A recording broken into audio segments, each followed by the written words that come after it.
ओम नमो भगवते वासुदेवाय। ओम नमो भगवते वासुदेवाय।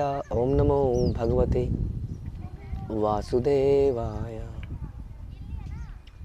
श्रीमद्भागवतम चौथा कैंटो 11वां अध्याय और छठा श्लोक हम सुन रहे थे। किस प्रकार से असुरों की मायावी शक्ति के द्वारा ध्रुव महाराज परास्त से दिख रहे थे। तभी ऋषि मुनियों के निर्देशन में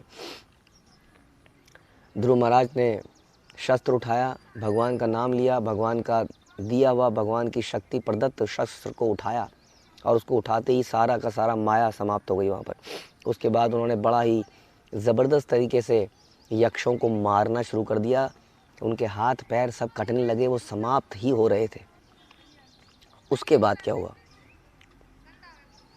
तान हन्यमानान अभिवीक्ष गुहकान अनागस चित्ररथेन भूरिशा औतान पादिम कृपया पितामह मनु जगाद उपगतः सा ऋषिभि। जब स्वयंभू मनु ने देखा कि उनका पौत्र ध्रुव ऐसे अनेक यक्षों का वध कर रहा है जो वास्तव में अपराधी नहीं है, तो वे करुणावश ऋषियों को साथ लेकर ध्रुव के पास उन्हें सदुपदेश देने गए। तो यही हम चर्चा करते हैं अक्सर कि भक्तों की ज़िंदगी में सबसे अच्छा चीज़ क्या होती है कि उनको ये सद परामर्श मिल जाता है। क्या करना चाहिए, हमें इस परामर्श को बड़ा ही संजो के रखना चाहिए। कई बार ये परामर्श हमारी बुद्धि के परे होते हैं, हमें अच्छे नहीं लगते हैं, हमें बुरे भी लगते हैं। ऐसा मुझे क्यों बोला जा रहा है, ऐसा क्यों हो रहा है। लेकिन यदि हम उसको ध्यान से सुनेंगे तो हमारे जीवन में लाभ अवश्य होगा। इसलिए ये परामर्श बड़े इम्पोर्टेंट हैं, क्योंकि हमारा लेवल उस लेवल पे हम नहीं होते हैं। वो परामर्श हमारे समझ में नहीं आते हैं। कई बार हम जानते ही नहीं है कि शास्त्र क्या कहते हैं। कई बार हम जानते हैं लेकिन उसका प्रैक्टिकल एप्लीकेशन हमें नहीं पता होता है, उसके मर्म का नहीं पता होता है, हमें केवल बुकिश नॉलेज होती है। बट ये जो है ना, उपदेशयन्ति ते ज्ञानम ज्ञानिनस् तत्त्वदर्शिना, because they have seen the truth, they have self realized, तो वो बता पाते हैं। इसलिए इन परामर्श, ये परामर्श बड़े इंपॉर्टेंट। आगे जाके अभी देखेंगे कि ध्रुव महाराज को ऐसा परामर्श मिलने वाला है जो उनकी बुद्धि के बिल्कुल परे की बात है। याद कीजिए, ये वही ध्रुव महाराज है जिनको पहले नारद मुनि ने कुछ परामर्श दिया था, लेकिन उनकी समझ में नहीं आ रहा था। उन्होंने कहा नहीं, समझ में नहीं आ रहा है, मुझे कुछ और बताइए। आई वॉन्ट एक ऐसा राज्य जो मेरे पितामह के उनसे भी ऊपर हो। और बाद में उन्होंने, नारद मुनि ने बड़े तरीके से उनको ज्ञान दे डाला, उनकी इच्छा को पूरा करते हुए उन्हें शुद्ध भक्त बना दिया। अब देखते हैं कि ऐसा ये ध्रुव महाराज क्या करते हैं यहाँ पर, इस परामर्श को ले पाते हैं क्या? हम अपने जीवन में ऐसे परामर्शों को ले पाते हैं, है ना? तो स्वयंभू मनु ने देखा कि उनका जो पुत्र है, पौत्र है, वो बहुत अनाप शनाप यक्षों का वध कर रहा है। लेकिन ये सारे के सारे यक्ष कोई अपराधी थोड़ी है। अपराधी तो एक यक्ष था, तो मारे गए, कितने मारे गए। तो सारे ऋषियों को लेकर कि चलिए जरा समझाने चलते हैं, उपदेश देते हैं। तो ध्रुव महाराज ने यक्षों की पूरी अलकापुरी पर आक्रमण कर दिया था, है ना, हम जानते ही हैं। अब देखते हैं क्या होता है। तो मनु ने क्या सलाह दी? मनु रुवाचा, मनु ने कहा, अलम वत्साति रोषेण तमोद्वारेण पापमना येन पुण्य जनातेनान वधिस्त्व मनागसः। हे पुत्र, बस करो, बस करो। वृथा क्रोध करना अच्छा नहीं है। यह तो नारकीय जीवन का मार्ग है। अब तुम यक्षों को मारकर अपनी सीमा के परे जा रहे हो, क्योंकि ये वास्तव में अपराधी नहीं है। एक भक्त को तो वैसे भी क्षमा करना चाहिए, उसके अंदर क्षमाशीलता होनी चाहिए। संसार में बहुत चीज़ें जो होती हैं, ऊंच नीच सजाएं, वो होती हैं हमारे कर्मों के अनुसार। उस कर्मों के अनुसार हमें कुछ सज़ा मिलती है, भक्त उसको एक्सेप्ट करता है और बड़ी शांति से, है ना, हमें शांत अवस्था में भगवान की भक्ति में लगा रहता है। इसलिए भक्त के लिए क्रोध करना अच्छी बात नहीं है, वृथा क्रोध करना। क्रोध बता रहे हैं नरक का रास्ता है। 3 गेट्स टू हेल, काम, क्रोध और लोभ, ये 3 दरवाजे हैं जो हमें नरक की तरफ लेके जाते हैं। तो बता रहे हैं ध्रुव महाराज, ये जो क्रोध है तुम्हें नरक में लेके जाएगा। यू आर दैट, आप वही दिव्य व्यक्ति हो जिन्होंने भगवान के दर्शन किए हैं साक्षात। क्या पढ़ा है इस जीवन के अंदर? बदला लेना, एक दूसरे की ये वो चुगलियाँ करना, पॉलिटिक्स करना, क्या पढ़ा? इससे अच्छा हृदय को साफ करो। साफ हृदय से क्या करो? तद विधि पढ़ी पाते हैं ना, go to a self right person, surrender कर दो, है ना। ये सब क्या रखा है क्रोध में? You are that same person. तो अब यक्षों को क्यों मार रहे हो तुम, ये अपराधी थोड़ी हैं। इस प्रकार उन्होंने उनको समझाने का प्रयास किया। हाँ, ये बड़ा इंपॉर्टेंट है। हम यही कह रहे थे कि ये राय हमें अक्सर मिलती है हमारे जीवन में भी, लेकिन हम उस राय को इम्पोर्टेंस देते नहीं हैं। हमें वो व्यक्ति हमारा शुभचिंतक लगता है जो हमारे हित में, हमारे बातों में बातें मिला रहा है, और जो हमारे को कुछ सुना रहा है हमारे को हमारी गलती बता रहा है, वो व्यक्ति हमें अक्सर अच्छा लगता नहीं है। देखते हैं ध्रुव महाराज क्या करते हैं। नास्मत् कुलः उचितम कर्म एतत् सत विग्रहितम वधा यत उपदेवानाम आरब्धते अकृत एननाम। हे पुत्र, तुम निर्दोष यक्षों का जो यह वध कर रहे हो वह ना तो साधु पुरुषों द्वारा स्वीकार्य है और ना यह हमारे कुल को शोभा देने वाला है, क्योंकि तुमसे आशा की जाती है कि तुम धर्म और अधर्म के नियमों को जानो।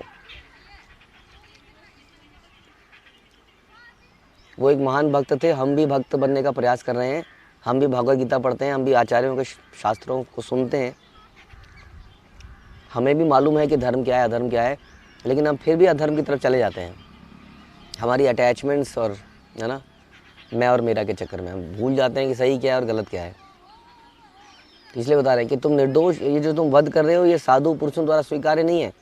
किसी से बदला लेना, किसी पर अटैक करना, ये कार्य नहीं है साधु का। इवन क्षत्रिय का कार्य नहीं है। क्षत्रिय अपने राज्य की रक्षा करता है, रक्षा करने के लिए तलवार उठाता है। वो अननेसेसरली किसी जीव की हत्या नहीं करता, चाहे वो जानवर क्यों ना। वो जीव के लिए, या ऐसा नहीं है कि मेरे कंट्री में कुआं नहीं है तेल का तो मैं दूसरी कंट्री में अटैक कर दूं जहाँ तेल का कुआं है।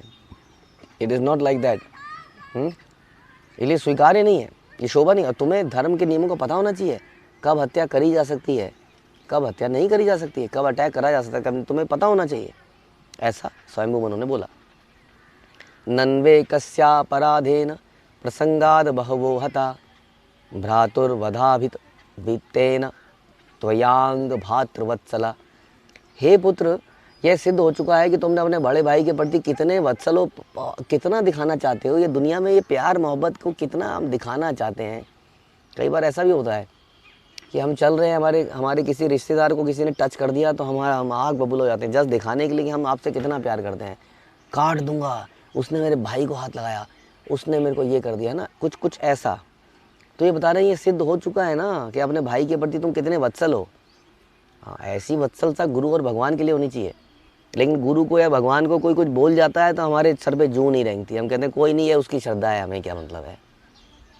हाँ, और हमारे किसी अपने के प्रति कोई कुछ बोल दे तो हम तिल मिला जाते हैं। तो ऐसा ही कुछ बता रहे हैं यहाँ पर।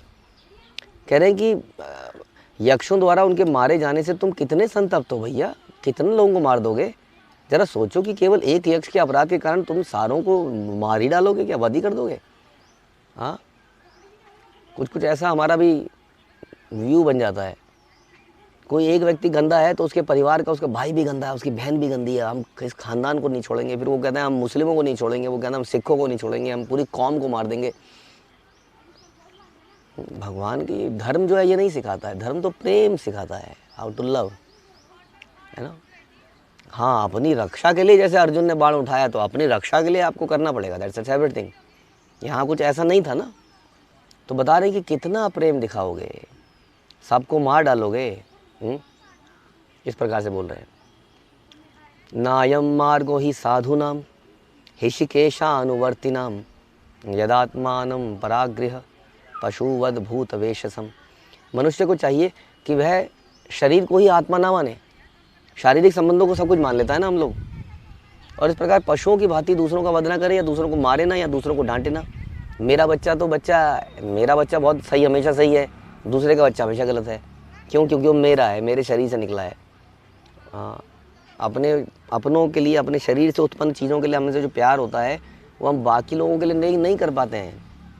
ये हम सभी सोच सकते हैं, इसको रियलाइज़ कर सकते हैं, इसको ध्यान से हम सोच सकते हैं और ये समझ सकते हैं कि हम भी अभी देहात्म बुद्धि के लेवल पे हैं, बॉडीली कॉन्शियसनेस। क्योंकि हमारी जो बॉडी से कनेक्टेड है, हम उसके लिए ज़्यादा सोचते हैं, चिंतन करते हैं, परेशान होते हैं, प्यार करते हैं।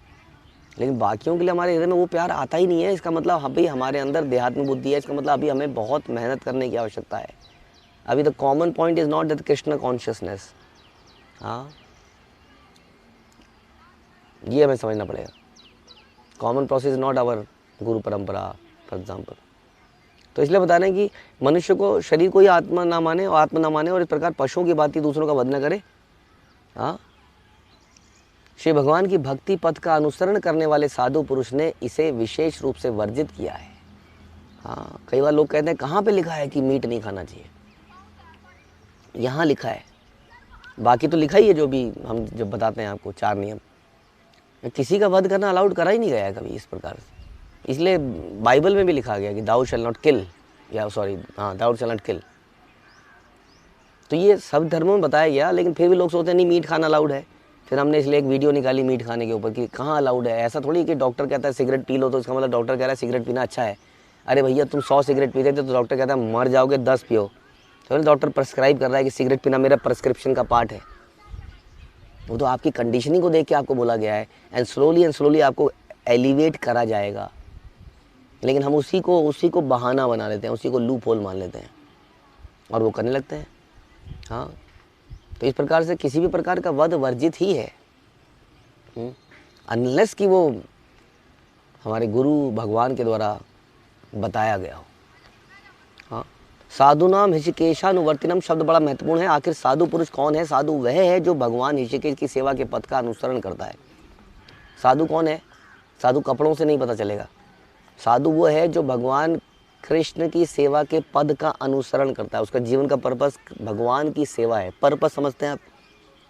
जीवन का पर्पस ये है। जीवन का पर्पस बच्चों को बड़ा करना नहीं है। बच्चों को बड़ा भी करना है तो कृष्ण की सेवा के लिए। इसलिए सेंटर में वो है। अब हमारे सेंटर में वास्तव में है क्या? हमें लगता तो है कि हमने घर में एक ऑल्टर बना लिया है, बट क्या हमारे जीवन में, हमारे हृदय के अंदर है ना, वही हमारे जीवन का उद्देश्य है। नारद पंचरात में कहा गया ऋषिकेश सेवनम भक्ति रुच्यते। अपनी इंद्रियों द्वारा श्री भगवान की समुचित सेवा करने को ही भक्ति कहते हैं। अतः जो व्यक्ति पहले से भगवान की भक्ति में लगाया वह इंद्रिय तृप्ति में आखिर क्यों प्रवृत्त हो? हाँ, कितनी सटीक लाइन बोल रहे हैं प्रभुपाद। यदि आप भगवान की भक्ति में लगे हो तो फिर इंद्रिय तृप्ति क्यों कर रहे हो? द ओनली थिंग इज हमने इंद्रिय तृप्ति की डेफिनेशन बदल दी है। भक्ति में आने के बाद हमने सोच लिया ये इंद्रिय तृप्ति थोड़ी है, इतना तो चलेगा ही ना, हम वी आर स्टिल बेटर। अब देखिए संसार में लोग कितना कर रहे हैं, लेकिन हम कितना कर रहे हैं इसको नहीं देख रहे आप बोल रहे हैं और करिए और करिए। This is not the point. Point कुछ और है। हमारी जो प्रतिस्पर्धा है वो अपने आप से है। हमारा कंपटीशन अपने आप से है। अगर किसी और से करते तो आप ये बात बोल सकते थे कि उनसे तो बेटर है, लेकिन जब मेरा कंपटीशन अपने आप से है तो मुझे तो अपने आप से बेहतर करना पड़ेगा हर बार, है ना। इस प्रकार बता रहे हैं कि क्यों हम, है ना, जब हम इस रास्ते पे लग गए हैं तो हम क्यों इंद्रिय तृप्ति का रास्ता अपनाएं। यहाँ पर मनु ने ध्रुव महाराज को उपदेश दिया कि वो भगवान के शुद्ध दास हैं, फिर क्यों ये सब कर रहे हैं। हाँ, एक पशु सोचता है कि दूसरा पशु उसका आहार है, अतः देहात्म बुद्धिवश एक पशु दूसरे पर आक्रमण करता है। वैसे एक मनुष्य सोचता है मैं इससे श्रेष्ठ हूँ, मैं इससे श्रेष्ठ हूँ, हाँ ये मुझसे निम्न है।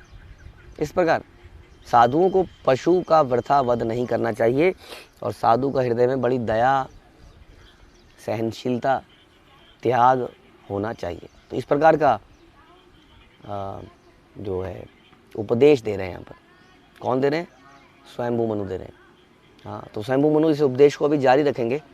अब देखिए ये उपदेश बिल्कुल अर्जुन के उपदेश के तरह है। अर्जुन भी युद्ध भूमि में खड़े थे, ये थोड़ा एडवांस हो गया है, यहाँ पर युद्ध चालू हो चुका है। आप सोचिए, इतना इमेजिन कीजिए जब कोई किसी को काट रहा होता है अपने तीरों से, तो उसकी मेंटल स्थिति कैसी होगी?